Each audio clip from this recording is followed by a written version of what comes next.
Renungan Pagi, Yesus Nama di Atas Segala Nama oleh Ellen G. White, 7 Februari 2024. Mari kita berdoa. Bapa kami yang di sorga, Allah pencipta langit dan bumi, laut dan segala isinya, Allah yang maha besar, maha kuasa, sumber segalanya, yang kami sembah selalu melalui anak-Mu yang tunggal, Yesus Kristus. Terpujilah Yesus, anak Allah yang maha tinggi, yang adalah Raja yang akan datang untuk menjemput mereka yang setia. Pada pagi hari ini kami bersyukur boleh bangun dan berbakti, dan sebagaimana membaca dan mendengarkan nasihat firman-Mu, kiranya ini menjadi pembaharuan bagi kami semua, agar tugas kami adalah untuk mengabarkan pekabaran 3 malaikat dan mempersiapkan kehidupan masing-masing serta orang lain untuk menyambut kedatangan Kristus yang sudah tidak lama lagi. Beserta kami sepanjang perbaktian ini, kehendak-Mu yang jadi. Ampun kami akan dosa dan salah, karena kami berdoa hanya dalam nama Anak Allah yang tunggal, Yesus Kristus, yang adalah Tuhan dan Juru Selamat kami. Amin. Renungan hari ini akan dibacakan oleh Saudara Yansen Siregar. Kepada Saudara Yansen, kami persilahkan.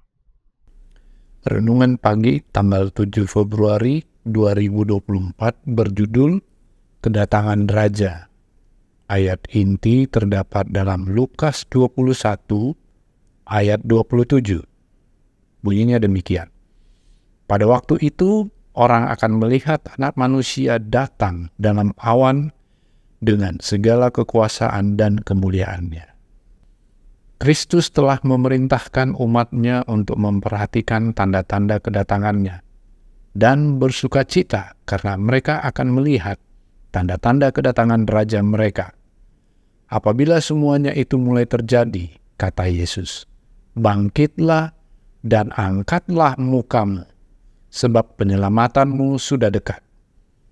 Yesus mengarahkan para pengikut-Nya ke pohon-pohon yang sedang bertunas di musim semi dan bersabda, apabila kamu melihat pohon-pohon itu sudah bertunas, kamu tahu dengan sendirinya bahwa musim panas sudah dekat. Demikian juga, jika kamu melihat hal-hal itu terjadi, ketahuilah bahwa kerajaan Allah sudah dekat. Lukas 21 ayat 28, 30, dan 31. Namun, sebagaimana roh kerendahan hati dan pengabdian dalam gereja telah digantikan oleh kesombongan dan formalitas, kasih akan Kristus dan iman akan kedatangannya menjadi dingin.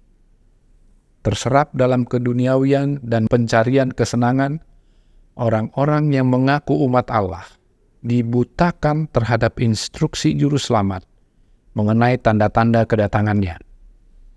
Doktrin kedatangan kedua telah diabaikan.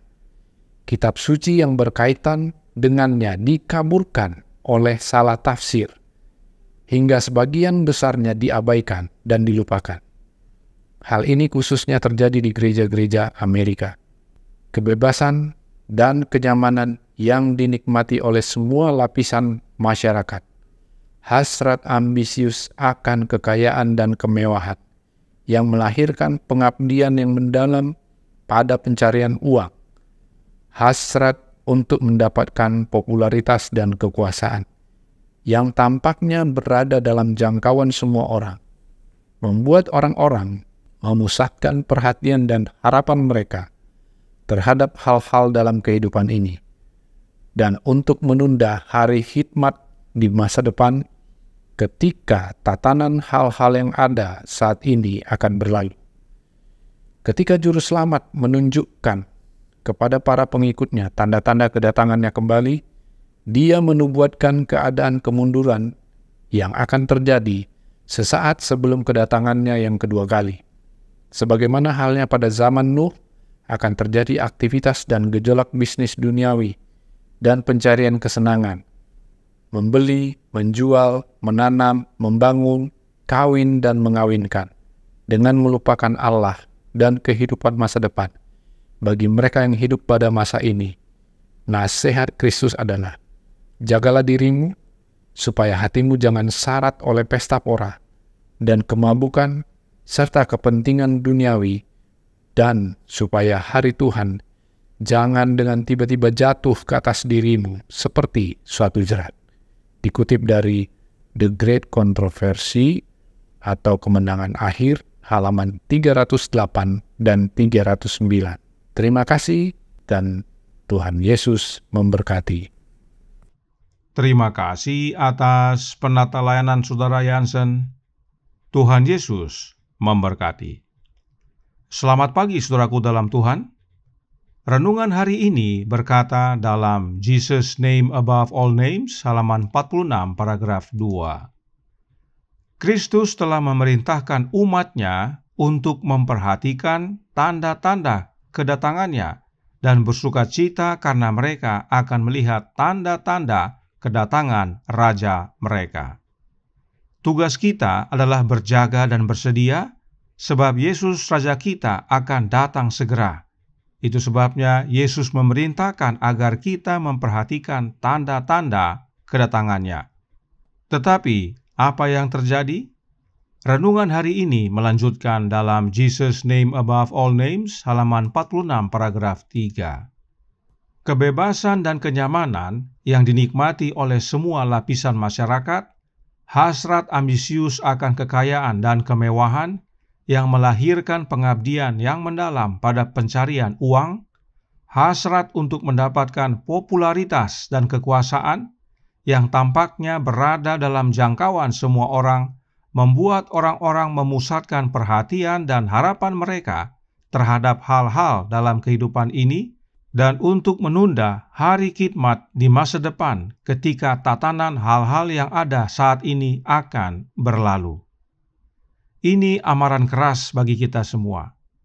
Bagi mereka yang berhasrat untuk memiliki kebebasan dan kenyamanan, kekayaan dan kemewahan, teristimewa untuk mendapatkan popularitas dan kekuasaan, menyatakan ketidakpercayaan mereka bahwa Yesus datang segera.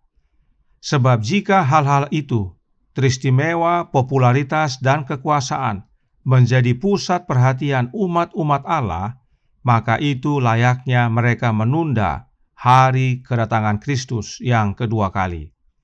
Sebab untuk apa mengejar popularitas dan kekuasaan jika tidak lama lagi Yesus akan datang? Sia-sia tentunya. Perhatikan nasihat Roh Nubuat berikut ini tentang kekuasaan yang tentunya berhubungan dengan popularitas dan juga dengan kekayaan dan kemewahan. Suratnya nomor 95 tahun 1899 paragraf 14 menyatakan, "Saya menyerukan kepada saudara-saudara saya yang ditunjuk untuk mendidik agar mengubah arah tindakan mereka. Adalah suatu kesalahan bagi Anda untuk menghubungkan kepentingan Anda dengan partai politik manapun, untuk memberikan suara Anda pada mereka atau untuk mereka.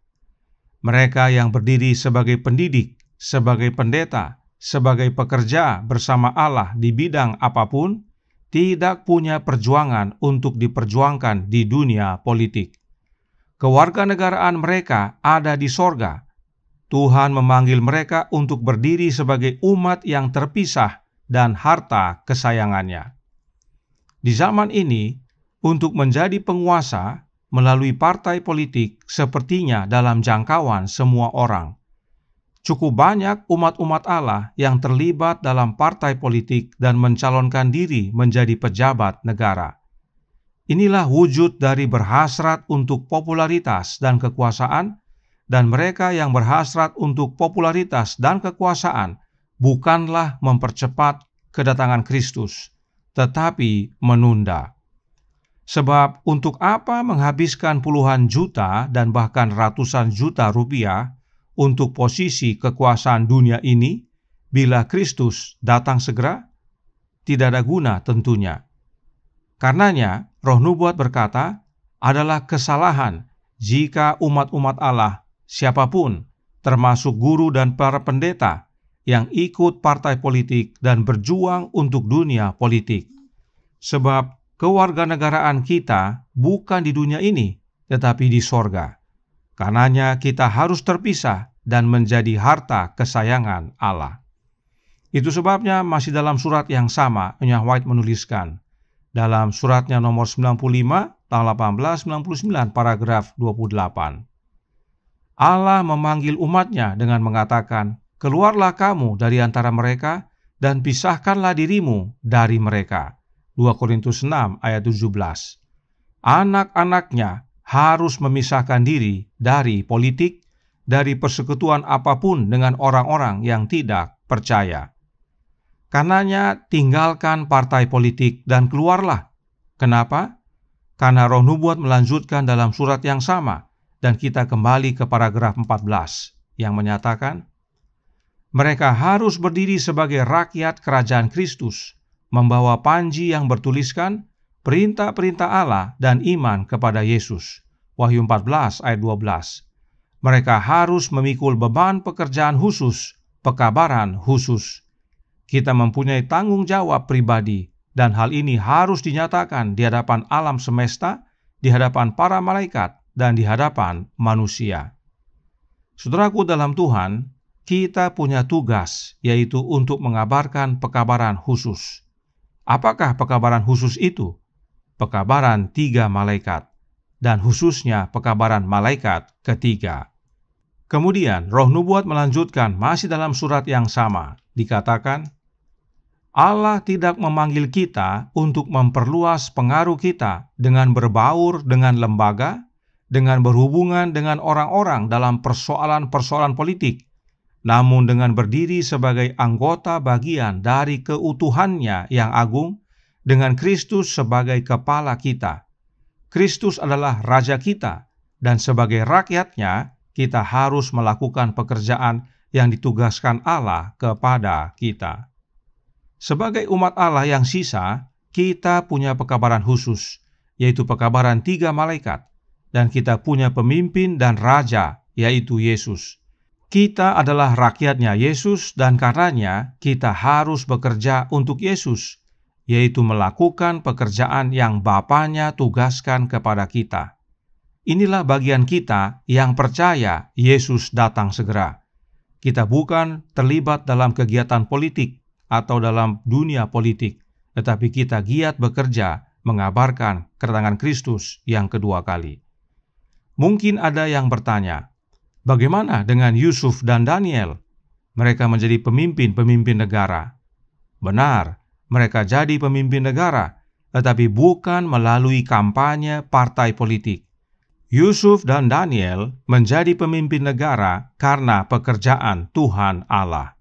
Bahkan keduanya adalah tawanan. Karenanya renungan hari ini mengingatkan dalam Jesus' Name Above All Names, halaman 46 paragraf 4 berbunyi, ketika Juru Selamat menunjukkan kepada para pengikutnya tanda-tanda kedatangannya kembali, dia menubuatkan keadaan kemunduran yang akan terjadi sesaat sebelum kedatangannya yang kedua kali. Menjelang Yesus datang, akan ada kemunduran, bahkan seperti di zaman Nuh.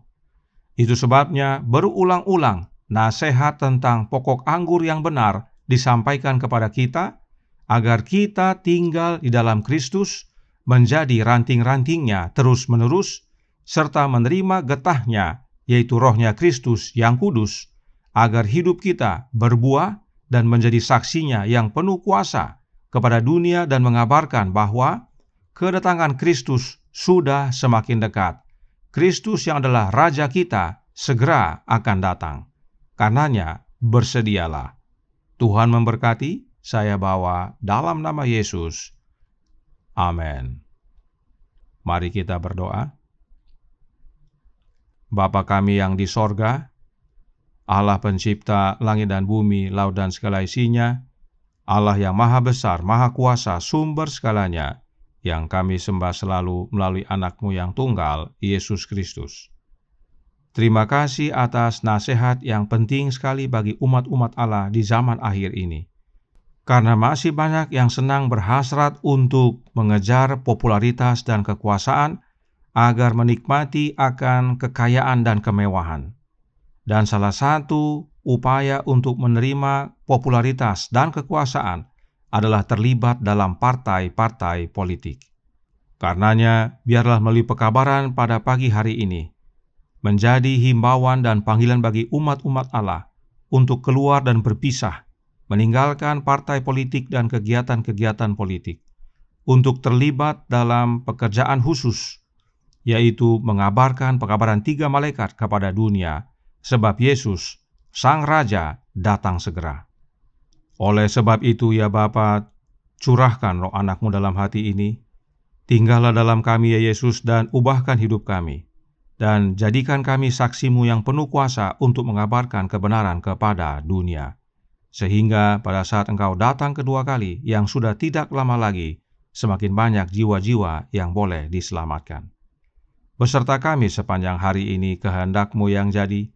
Ampun kami akan dosa dan salah, karena kami berdoa hanya dalam nama Anak Allah yang tunggal, Yesus Kristus, yang adalah Tuhan dan Juru Selamat kami. Amin.